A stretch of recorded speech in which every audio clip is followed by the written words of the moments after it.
Thank you. Thank you. Thank you. Thank you very much for that very warm welcome to this great city.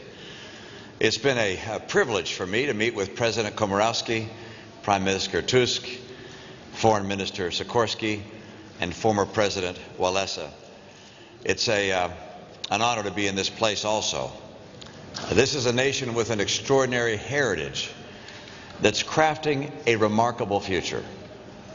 At a time of widespread economic slowdown and stagnation, your economy last year outperformed all the other nations of Europe.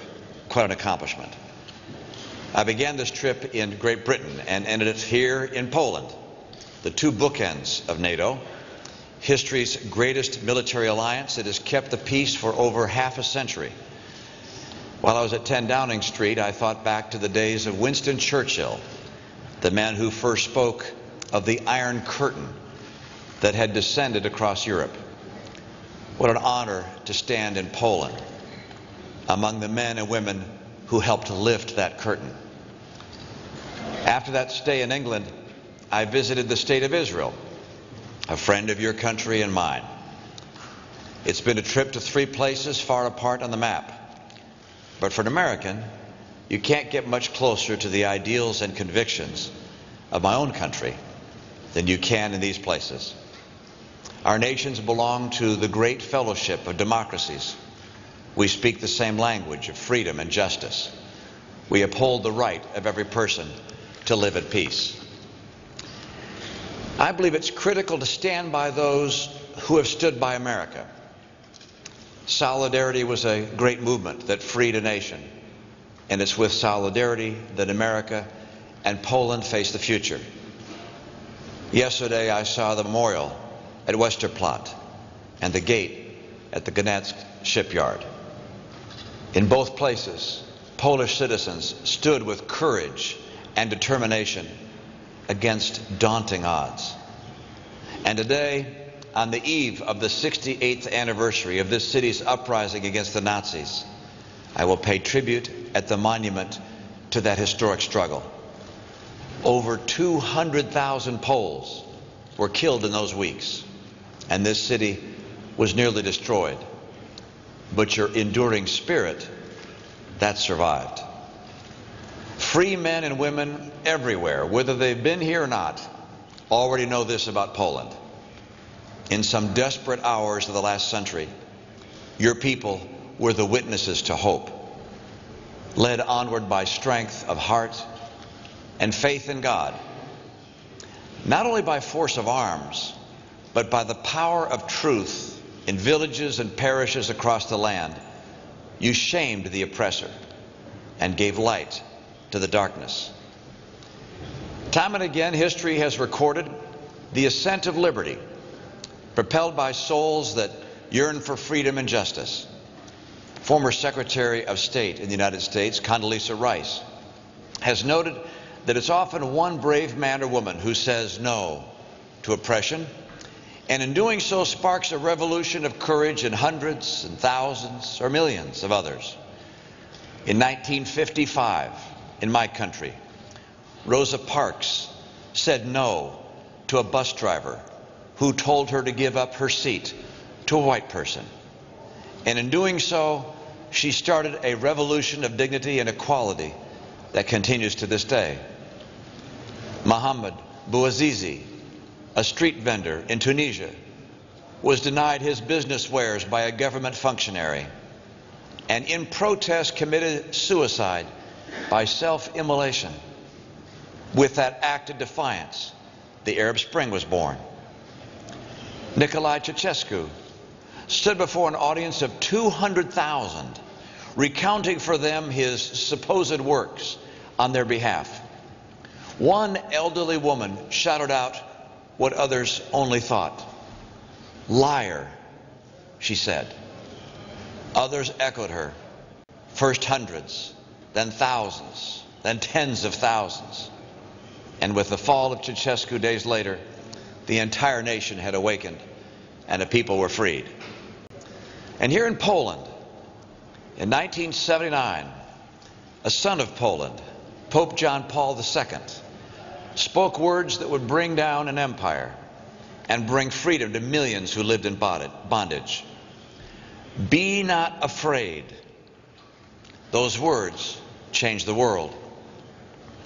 I and my fellow Americans are inspired by the path of freedom tread by the people of Poland.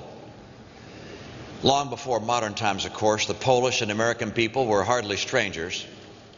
The name Pulaski is honored this day in America, and so is the memory of other Poles who joined in our fight for our nation's independence. 2 years after our young republic gave the New World its first freely adopted written constitution, Poland did the same for the Old World, with a preamble that called liberty dearer than life.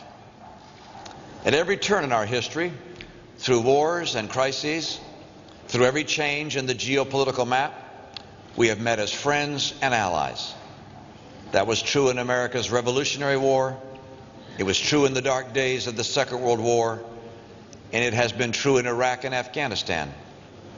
There's never been a moment when our peoples felt anything but mutual respect and goodwill, and that's not common in history.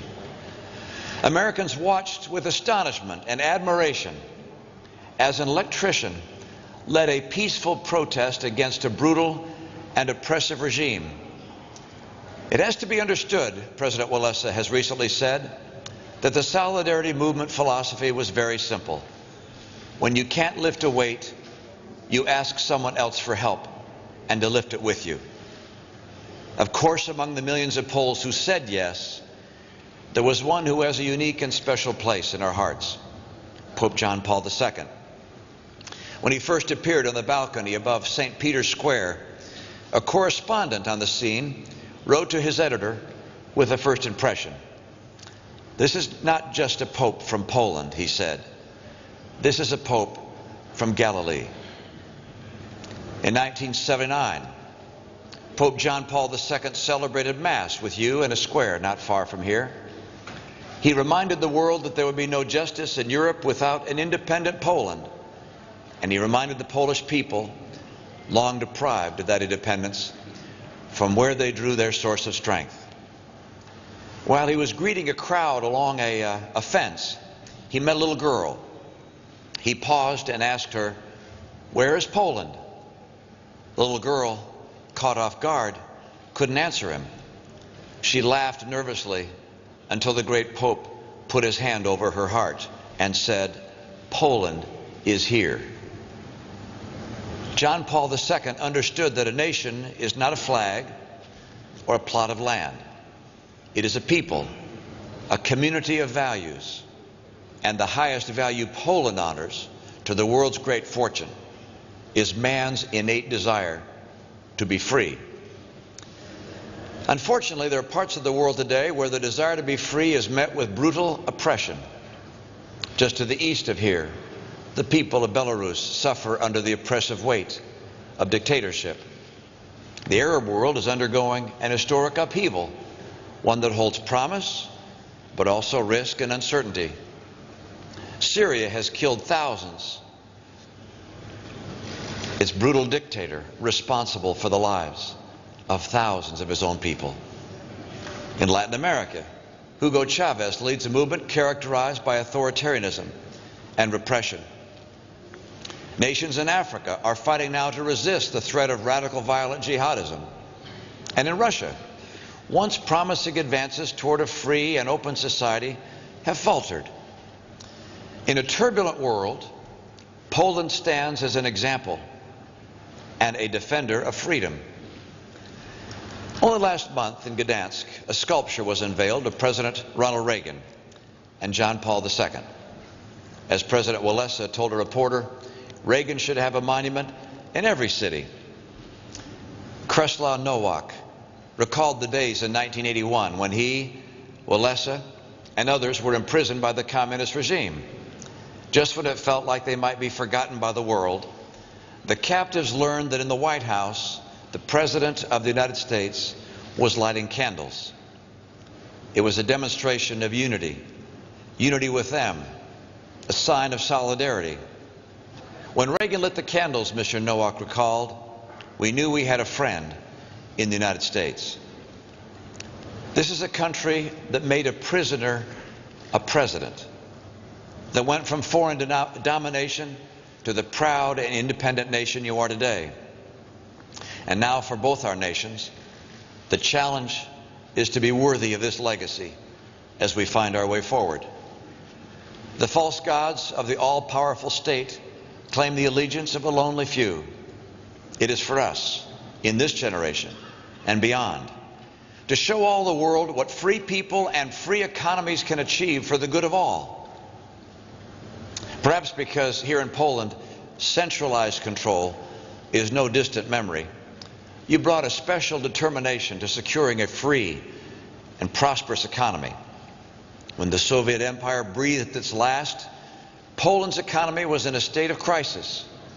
When economists analyzed it from abroad, one heard talk of the prospect of starvation in major cities. But from the depths of those dark times, this nation's steady rise is a shining example of the prosperity that economic opportunity can bring. Your nation has moved from a state monopoly over the economy with price controls and severe trade restrictions to a culture of entrepreneurship, greater fiscal responsibility, and international trade.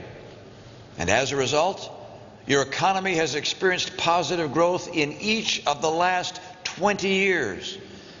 In that time, you have doubled the size of your economy. The private sector has gone from a mere 15% of the economy to 65% today. And while other nations fell into recession in recent years, you've weathered the storm and continued to grow and flourish. When economists speak of Poland today, it's not to lament chronic problems, but to describe how this nation empowered the individual, lifted the heavy hand of government, and became the fastest growing economy in all of Europe. Yesterday, one of your leaders shared with me an economic truth that's been lost in much of the world. He said this: it is simple. You don't borrow what you can't pay back. The world should pay close attention to the transformation of Poland's economy. A march toward economic liberty and smaller government has meant a march toward higher living standards, a strong military that defends liberty at home and abroad, and an important and growing role on the international stage. Rather than heeding the false promise of a government-dominated economy, Poland sought to stimulate innovation, attract investment, expand trade, and live within its means. Your success today is a reminder that the principles of free enterprise can propel an economy and transform a society. It's such a time of difficulty and doubt throughout Europe. Poland's economic transformation over these past 20 years is a fitting turn in the story of your country. In the 1980s, when other nations doubted that political tyranny could ever be faced down or overcome, the answer was, look to Poland. And today, as some wonder about the way forward out of economic recession and fiscal crisis, the answer once again is, look to Poland. It's not surprising that a people who waited so long and endured so much for the sake of liberty are today enjoying liberty to the fullest. Poland has no greater friend and ally than the people of the United States of America. You helped us win our independence. Your bravery inspired the Allies in the Second World War. You helped bring down the Iron Curtain, and your soldiers fought side by side with ours in Iraq and Afghanistan. We have fought together. We have died together. We share a common cause, tested by time, inseparable by foe. In times of trouble and in times of peace, we march together. God bless you. God bless America. And God bless the great nation of Poland. Thank you so much. Thank you.